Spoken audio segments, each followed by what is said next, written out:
আসসালামু আলাইকুম। আমি অ্যাডভোকেট শাহানা সুলতানা সুমা। আজকে আমি যে বিষয়টা নিয়ে কথা বলবো সেটা হচ্ছে যে আমাদের এই সেশন আর কি 26-এ আমাদের কুমিল্লা জজ কোর্টে আল্লাহর রহমতে 225 জন লয়ার জয়েন করেছে। মার্শাল্লাহ। তো সেই লয়ারদের উদ্দেশ্যে আমি বলছি, এক নম্বর কথা হচ্ছে যে আপনারা অবশ্যই যারাই জয়েন করেছেন একজন ভালো সিনিয়র সাথে আপনারা জয়েন করবেন। তো আর আমাদের কিছু কিছু সিনিয়র আছে যে জুনিয়রদেরকে আসলে কাজ শেখাতে চায় না। হ্যাঁ, শুধুমাত্র ওই যে সিনিয়রের পিছনে পিছনে হাঁটা, এটা হচ্ছে তার কাজ। আর যে সিনিয়র সাবমিশন দিচ্ছে, তো ওই যে জুনিয়র লয়ার পেছনে দাঁড়িয়ে শুনছে। এটাই এইটুকুর মধ্যে কিন্তু সীমাবদ্ধ। কিন্তু আপনি যে কাজটা করবেন সেটা হচ্ছে যে আপনি সিনিয়রের কাছে থাকছেন, আপনি যে সিনিয়রের কাছে আপনি যাচ্ছেন, সেই সিনিয়র কীভাবে সাবমিশন করছে এবং উনি কীভাবে একটা আর্জি লিখছে, কীভাবে একটা দরখাস্ত লিখছে বা লিখাচ্ছে, তার মানে অন্য মুহুরি দিয়ে বা যাকে আপনি অবশ্যই সেদিকে খেয়াল রাখবেন। এবং যখন দেখবেন যে সেই চেম্বারের ক্লার্ক একটা দরখাস্ত লিখছে, হাজিরা লিখছে, আপনি সে ক্লার্ককে বলবেন যে আমাকে লিখতে দেন। আপনি বলেন আমি কিভাবে লিখব। প্রথমত আসলে অনেকে জানে না, যেটা আমরাও জানতাম না। তো আপনি বলবেন যে আমাকে লিখতে দেন, আমি লিখি, আপনি বলেন আমি লিখি। তো এইভাবে আপনার আস্তে আস্তে আস্তে কাজ শিখবেন। এবং আপনি যখন আপনার সিনিয়র যখন একটা হাজিরা মুভ করতে পাঠাবে বা একটা দরখাস্ত মুভ করতে পাঠাবে, তখন আপনি কি করবেন, যেই মামলাটা আপনাকে মুভ করতে পাঠানো হচ্ছে, যে মামলার জন্য মানে হাজিরা বা দরখাস্ত মুভ করতে পাঠানো হচ্ছে, ওই মামলাটা অনেক সময় দেখা যায় ওই ফাইলটা আপনাকে কিন্তু ধরতে দেবে না, জাস্ট দরখাস্তটা দিয়ে দেবে। কিন্তু আপনি কোর্টে গিয়ে সেই নথিটা নামাবেন পেশকারকে বলে, নথিটা নামিয়ে আপনি দেখবেন যে ওই ডেটগুলো, এর আগের ডেটগুলোতে কী কী হয়েছিল সেগুলো আপনারা নোট করে ফেলবেন। তো নোট করে ফেলবেন, এতে সুবিধা হবে কি, মামলাটা সম্পর্কে আপনার একটা ধারণা হয়ে গেল। অনেক সময় আমরা যেটা দেখি সেটা হচ্ছে যে আপনি হয়তো একটা হাজিরা মুভ করতে গেলেন, দেখা গেল যে সেই আসামিটা ওয়ারেন্ট হয়ে রয়েছে, কিন্তু আপনি জানেন না। তখন ওই যে জজ সাহেব আপনাকে ধরবে যে আপনি হাজিরা দিচ্ছেন কীভাবে, কারণ এই আসামিটার তো আপনার ওয়ারেন্ট হয়ে রয়েছে। তো এই যে বিষয়গুলা, সেগুলো অবশ্যই আপনার মাথায় খুব ভালো করে সেট করে নিতে হবে। তারপরে হচ্ছে যে যখন আপনার কোনো কাজ থাকবে না, আপনি বসে থাকবেন না, আপনি বিভিন্ন কোর্টে যাবেন। কোর্টে গিয়ে এই যে লয়াররা সাবমিশন দিচ্ছে, সেই সাবমিশনগুলো শুনবেন, কীভাবে ডিসচার্জের পিটিশন শুনানি করছে, কীভাবে একটা জামিনের পিটিশন শুনানি করছে, কীভাবে আর্গুমেন্ট করছে, কীভাবে একটা টাইম পিটিশন মুভ করছে, কীভাবে হাজিরা মুভ করছে, এই বিষয়গুলা এবং কিভাবে একটা মামলার ফাইলিং করছে, সেগুলা আপনি অবশ্যই ফলো করবেন। এবং সাথে একটা ছোট ডায়েরি রাখবেন। ডায়েরিগুলোর মধ্যে আপনার সাথে সাথে সেগুলো নোট করে ফেলবেন। এগুলো কিন্তু আপনার ভবিষ্যতে খুব কাজে দেবে। এবং আরেকটা বিষয়, সেটা হচ্ছে যে মামলার যে মানে একটা মামলার যে সিরিয়াল, সেটা মেনটেন করবেন।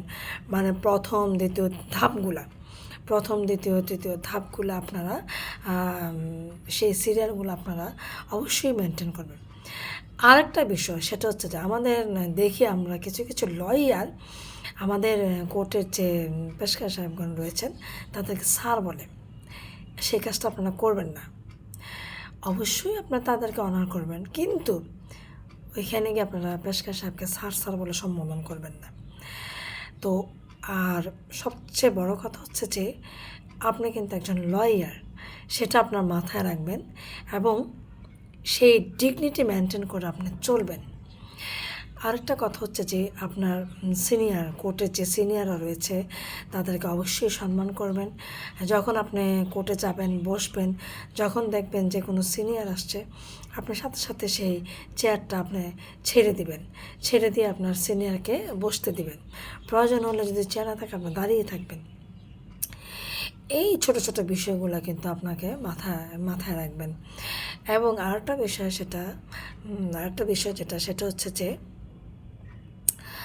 আপনারা যেটা করবেন সেটা হচ্ছে যে আপনারা অবশ্যই আমাদের যে কোর্টের যে ড্রেস আপনি যেটাই পরবেন সেটা যেন খুবই পরিষ্কার পরিচ্ছন্ন হয়।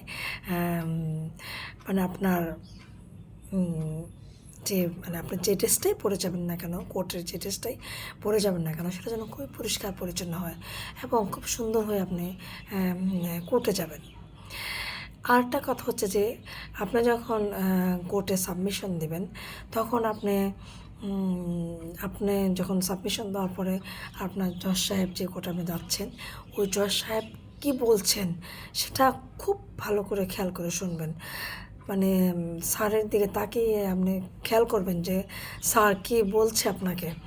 তো যদি কোনো প্রশ্ন থাকে, স্যার আপনার যদি কোনো প্রশ্ন করে থাকে সেই প্রশ্নটা আপনি উত্তর দেবেন। যদি না বুঝে থাকেন প্রয়োজন হলে আপনি স্যারকে আবার জিজ্ঞাসা করবেন।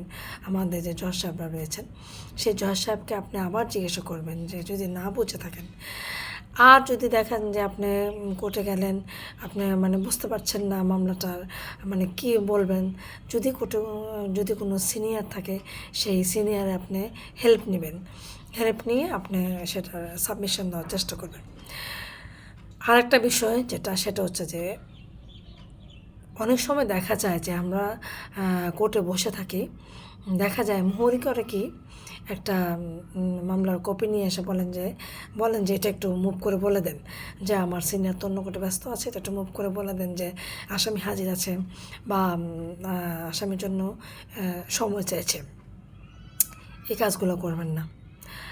এই কাজগুলো আপনি কখনোই করবেন না।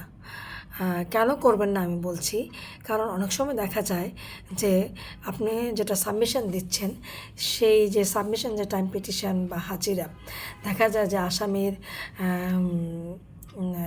ওয়ারেন্ট হয়ে রয়েছে বা অন্য কিছু সমস্যা থাকতে পারে আসামে। অনেক সময় দেখা যায় আসামিটার জন্য পিডব্লিউর দরখাস্ত রয়েছে, বিভিন্ন বিষয়। তো এই কাজটা আপনারা অবশ্যই করবেন না। কোনো মুহুরির দরখাস্ত দিলেও সেটা মুভ করতে যাবেন না। নিজে যেটা নিয়ে যাবেন সেটাই আপনি মুভ করবেন এবং মুভ করার সময় সেই নথিটা না মামলার যে কপিটা পেশকারকে বলে নথিটা নিয়ে ভালো করে দেখে তখন আপনি সাবমিশন দেবেন কোর্টে। আর কোর্টের হলরুমগুলোতে বসার চেষ্টা করবেন। সিনিয়রের রুমে যদি বসতে পারেন বসবেন, আর যদি সিনিয়রের বসতে না পারেন তাহলে হলরুমগুলোতে বসবেন। আমরা অনেক সময় দেখি যে বিভিন্ন ওই যে বাইরে যে টেবিল চেয়ারগুলো আছে সেখানে দাঁড়িয়ে আপনার যে ক্লায়েন্টগুলোর সাথে কথা বলছেন, বসে লিখছেন। এতে কি হয়, আপনার যে লয়ার সেটা আসলে ওই যে একটা ভাবমূর্তি আপনার মধ্যে থাকা প্রয়োজন ছিল সেটা আর থাকে না। তো এই কাজটা আপনারা করবেন না। আপনি যে লয়ার সেটা মাথায় রাখবেন। তো ওইভাবে আপনি কোর্টে চলবেন। আর সবচেয়ে আরেকটা কথা যেটা, এই যে লয়ার প্রফেশন সেটা কিন্তু একটা সেবামূলক পেশা। তো এই পেশা দিয়ে কিন্তু আপনি মানুষকে অনেকভাবে সেবা করতে পারেন। অনেক সময় দেখা যায় যে আপনার পরিচিতই আসলো আপনার কাছে, এত বেশি টাকা দিতে পারছে না, কম টাকা দিতে পারছে। তো আপনি শুরুতে যদি টাকা কমও দেয় তারপরেও আপনি আপনার মামলা রিসিভ করবেন এবং মামলা ফাইলিং করবেন। মামলা ফাইলিং করার সময় সিনিয়রের সাথে বুঝে শুনে ভালো করে লিখে তারপরে ফাইলিং করবেন। আর মামলাটাতে যে কোনো ভুল আছে কি না, বা কোনো ধারায় ভুল আছে কি না, বা লেখার মধ্যে কোনো ভুল আছে কি না, সেটা আপনার সিনিয়রকে দেখিয়ে তারপর আপনি ফাইলিংটা জমা দেবেন। যদি আপনার নিজস্ব কোনো মামলা আপনার কোন পরিচিত এনে দিয়েছে আপনাকে দিয়ে মামলা করানোর জন্য, সেই মামলাটা করার ক্ষেত্রে আপনি সেই কাজটা করবেন। তো আজকে এই পর্যন্তই, পরবর্তীতে আবার বলবো। খোদা হাফেজ।